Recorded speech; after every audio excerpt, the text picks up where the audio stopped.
You are listening to the Spactastic Mysteries podcast. We are concluding Anna Gale Lyne's first novel in the Jaguar and Peacock series, Who Killed Ben? Federal agent and seasoned SpaceVessel Commander, Jessa Strazzer, emerges from the wreckage of a devastating accident that claimed the life of her beloved husband, Ben. Returning to her duties with a heavy heart, she grapples with grief and unanswered questions, determined to uncover the truth behind the tragedy that shattered her world. As Jessa sifts through the remnants of her past life, she stumbles upon a mysterious box of items left behind by Ben. Within its depths lies a chilling revelation: the accident that claimed Ben's life was no mere mishap, but a deliberate act of sabotage. As they follow a trail of clues that leads them ever closer to the truth, Jessa and Nate find themselves confronting dark secrets and powerful adversaries hell-bent on keeping the truth buried. With danger lurking around every corner and time running out, they must race against the clock to expose the sinister forces at play before they become the next targets. This is episode 14, The Conclusion. If you have not subscribed, do so now, and if you are on YouTube, hit the bell to be notified of new episodes. I stretched my arms above my head. I lay in my bed, the one in which I had spent all those months recuperating, in my base house in D.C. I covered my mouth to stifle a yawn. I obsessed about the conversation I had with Ben in my dream. For the first time in months, I didn't feel guilty about anything. I actually felt at peace, for the most part.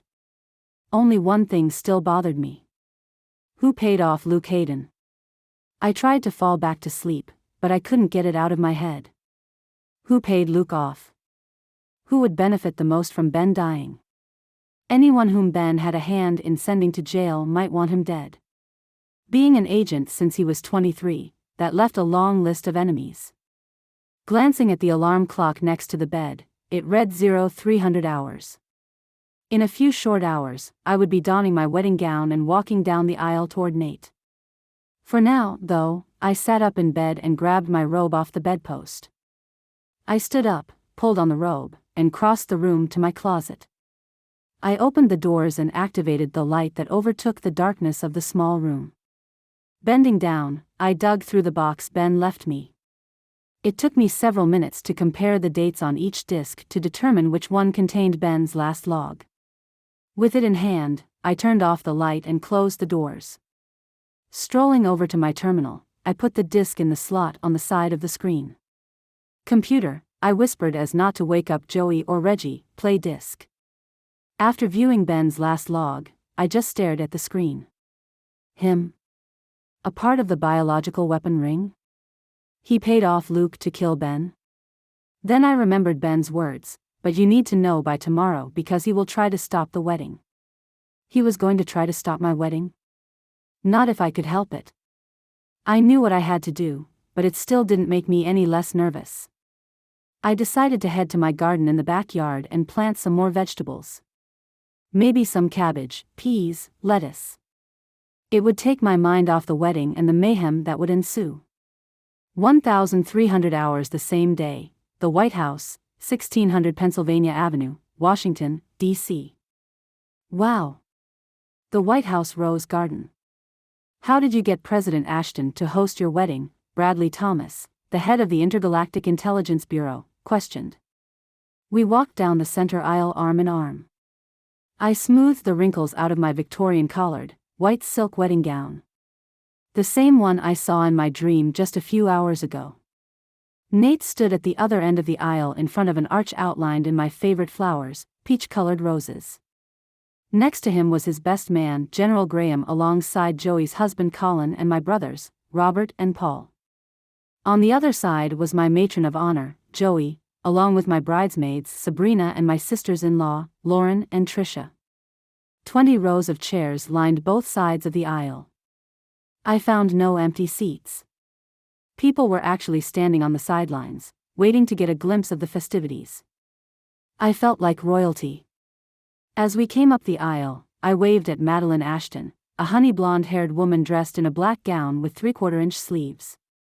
Her piercing blue eyes lit up when she saw me. She sat in the front row, hanging on the arm of a dark-skinned man who looked incredibly handsome in his three-piece suit. He stared at her as if she were the most beautiful, the most brilliant woman in the galaxy. Since she had been elected president, I had seen many a single man look at her like that. I suspected they had dreams of one day being her first gentleman. Turning my head toward Bradley, I answered, "You know my mother. She is the head of the president's Secret Service. Her and Maddie met in kindergarten and have been best friends ever since. In fact, Aunt Maddie, as I call her, is my godmother. That's where your mother went when she left the Intergalactic Intelligence Bureau. Are any other members of your biological family here today?" I pointed to the front of the garden. "My 2 brothers, Robert and Paul, are ushers. Their wives, Lauren and Tricia, are bridesmaids." I sighed and muttered, "We aren't that close. I suppose that's why you call us your family." He turned his head to look at me. "You know, you've always been like a daughter to me." I felt my eyes water. Bradley Thomas had always been like a father to me. A real father who took me under his wing when I had no place else to turn. Who loved me no matter what I said or did. He even dated my mother before she left the Intergalactic Intelligence Bureau. And you will always be my surrogate dad. You and Nate have got to be the calmest bride and groom I've ever seen. We are professionals. Yes, but you are getting married. You are not on assignment. Our assignment is to get married." Bradley chuckled. "And I have a hunch it will be a lifetime assignment, at that." As we reached the altar, I smiled at Nate, who looked so handsome in his black and white monkey suit, as he liked to refer to his tuxedo. We met Nate at the arch. I kissed Bradley's cheek before letting go of his arm. Then I intertwined my fingers with Nate's. I glanced at Nate and grinned before focusing my eyes on the clergyman. Reverend Richard Hoffman, dressed in a long black robe, stepped through the arch. He addressed the congregation, "Dearly beloved, we are gathered here, in the presence of God and these witnesses, to join Nathaniel Scott Masters and Jessica Elizabeth Strazzer in holy matrimony." He looked up at us and smiled. Then he asked, "If there is anyone who knows why these 2 should not be joined together, let him speak now or forever hold his peace." I patted my side, feeling for my 9mm. I could hear his footsteps walking up the aisle. The AHS of the wedding guests. I knew it was him without even turning around. It was show time. It seemed like an eternity before he yelled in his husky voice, "I do." I slowly turned around to meet his gaze. By that time, Nate had turned around as well. Out of the corner of my eye, I saw the pained expression on Nate's face. Maybe I should have told Nate that he was coming. Perhaps I should have warned Nate. I am this woman's father, and I don't think this man should marry an imposter like her. All these stories about the great Jessa Strazzer are lies.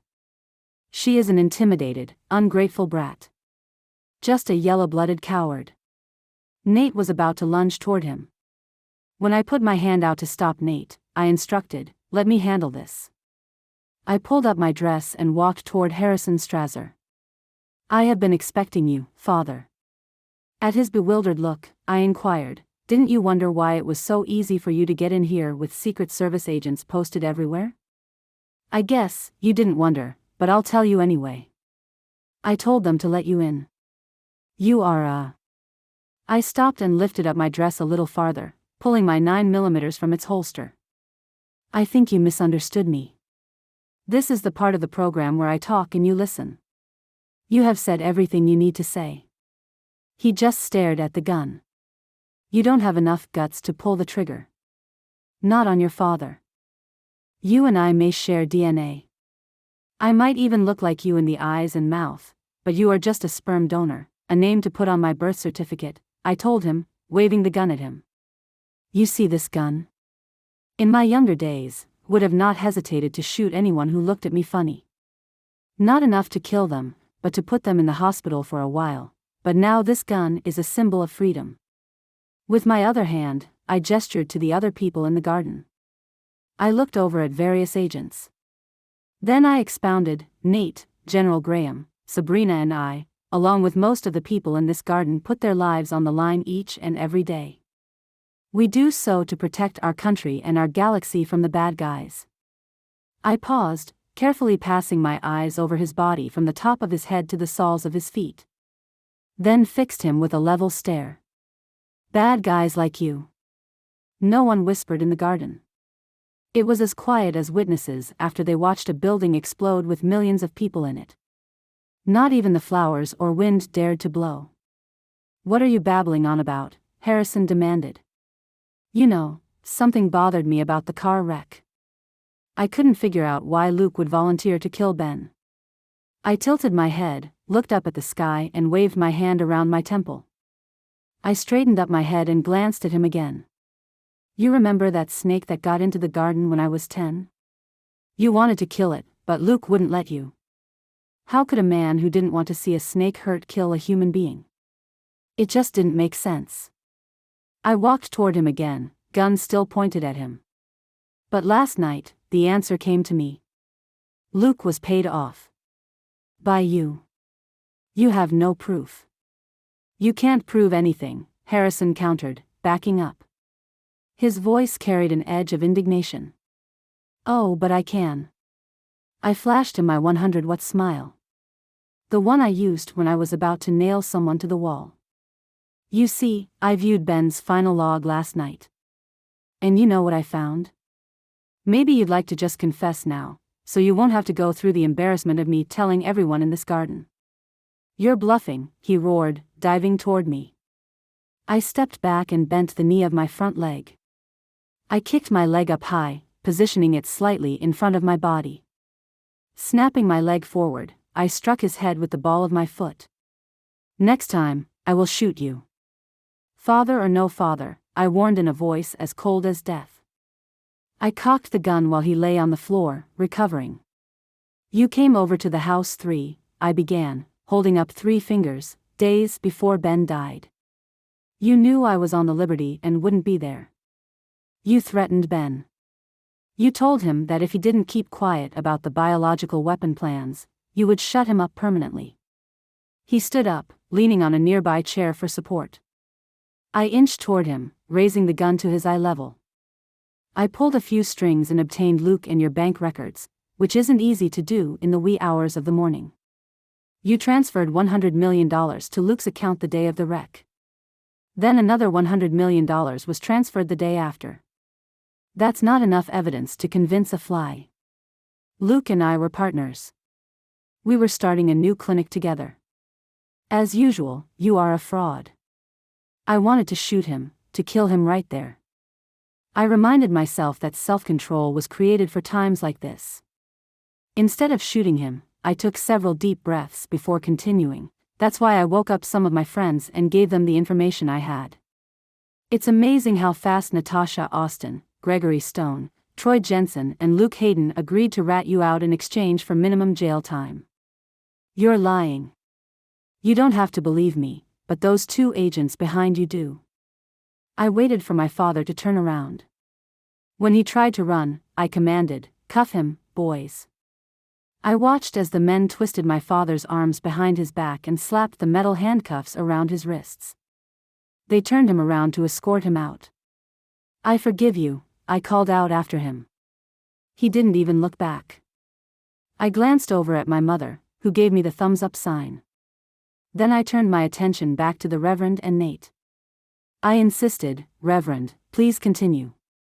He hesitated briefly before looking down at the book in his hands. Who gives this woman to be married to this man? I glanced back at Bradley. He and my mother exchanged glances, smiling adoringly at each other. Were they back together? If they weren't, they seemed headed that way. I smiled at Nate, who gave me a knowing grin. Maybe the next wedding we attended would be my mother and Bradley's. My mother and Bradley answered in unison, "We do." After Nate and I exchanged vows and rings, the Reverend prayed a blessing over our union. We joined hands. The Reverend declared, "What therefore God hath joined together, let no man put asunder." Forasmuch as Nathaniel and Jessica have consented together in holy matrimony and have pledged their love and loyalty to each other in front of God and their family and friends, I, therefore, by the authority vested in me, pronounce them husband and wife. To Nate, the Reverend instructed, "You may now kiss the bride." Nate drew me into his arms and kissed me deeply on the lips. Electricity ripped through my body as his lips touched mine. Wrapped up in our own little world, we barely heard the cheering of our wedding guests. "I present to you Mr. and Mrs. Nathaniel and Jessica Masters. Do you like your wedding present?" I asked, patting the open windowsill of the silver convertible Corvette. I glanced over at Nate, my quonpad abandoned in my lap, which displayed the map to the Arlington bed and breakfast. The place we had chosen for our honeymoon. He looked so right sitting behind the wheel. Nate, who gripped the wheel, turned his head slightly toward me. "You?" "No, the car," I told him, shaking my head. "I thought you rented it." "No, I purchased it about a week ago. I told everyone I knew with connections to be on the lookout for this car. I thought it was hopeless until Bree's father found this one. I've always wanted a sports car like this." Giving the car a long appraising look, he smiled approvingly. "But I guess I mentioned that, huh?" "Several hundred times over the past 12 years, I quipped, touching his shoulder with my hand. I felt that magical spark run through me as I touched him. I thought this car would look nice parked next to my black Porsche. Of course, with me serving on the Liberty, that's what my car does most of the time, stay parked. I can't believe my brother let you keep that car." "Who says he let me?" I pouted briefly. "I skimped and saved for years just to buy it. When I drove it off the lot, oh, I can't replace the way it made me feel. It wasn't easy to save that much money." I turned around in my seat. At least as far as the seatbelt would allow. That's the day I found out I was pregnant with Reggie. Ben wanted me to trade the Porsche in on a practical minivan. That's the first major fight we ever had. I really thought we were going to get divorced over that Porsche. I've only been married to you less than 2 hours. Even I know that doing battle with an alligator would be easier than getting you to give up your precious sports car," he remarked, took my hand in his and squeezed it. I told Ben by keeping the Porsche I was showing Reggie that I could be a mom and still be a bit wild. After all, it did have enough room in the back seat for a car seat. "Should I be jealous of the relationship between you and your Porsche?" "Oh, definitely," I answered, smiling briefly. "My Porsche and I are very close, but I thought this car might keep her company on those cold, winter nights when we are on the Liberty." I gingerly ran my hand over the interior of the car in which we sat. As if suddenly remembering something, I let out a tiny gasp. "I have another present for you." I dug into my jeans pocket and pulled out a pin. I placed it firmly in my husband's hand. Nate held the pin up so he could see it better. "It's a gold cluster. You are being promoted to lieutenant colonel with a field promotion to first officer." "My first officer." I kissed him on the cheek, tracing his cheekbone with my thumb. "How did you figure out that Harrison was the third member of the biological weapon creators?" Nate pulled up to a red light, glancing at me for a second before returning his eyes to the stoplight. "I mean, we didn't have that information before today, did we? I had a visitor in my dream last night." "Ben?" I straightened up in my seat, moving closer to him. I rested my head on his shoulder. "Yeah. He told me Luke was paid off." Ben directed me to his last log. "I thought you handled the whole thing beautifully. The way you stood up to your father. When the light turned green, he eased through the intersection." "I had to. He was behind Ben's murder," I explained, running my fingers through his hair. "But more than that, I finally had to face my father, to stop letting him turn me into a 5-year-old every time I saw him. I couldn't let him hurt me anymore. It's about time." "I don't know," I confessed, lifting my head up. "I guess as long as he hadn't committed any crime against anyone besides my mother and me, I kept thinking that we somehow deserved his abuse. Until this week, I wasn't sure your mother was still alive. Ben said he met her once or twice, but I've been your partner for more than a decade, and I had never seen her," he rambled on, noticing the Windsor bed and breakfast approaching on the left side. "You don't talk about her much. She always sweeps into my life, criticizes everything I do and then disappears again. With a mother like that, who needs enemies? We rode in comfortable silence for a few minutes. It seemed like we had been driving for hours. I had almost given up hope that we would find the bed and breakfast. Suddenly Nate blurted out, "I want to adopt Reggie. I mean, I want to be her legal father. I don't want to replace Ben, but..." "Yeah, I think that's a good idea," I reassured him, smiling. "It might take a while for Reggie to accept it, but she will. She will." "I know that," he replied, stroking my hand with his thumb, "but if she is anything like you, I will probably be in for an uphill battle." "We will probably be in for an uphill battle, Mr. Masters.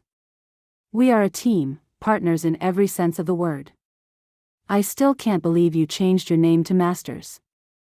I figure after claiming the Masters as my family for so long, I ought to take their name. I just want to put an end to the Strazzer abuse. I want to close that chapter of my life. I love you, Peacock Masters. I love you too, Jaguar Masters." The end.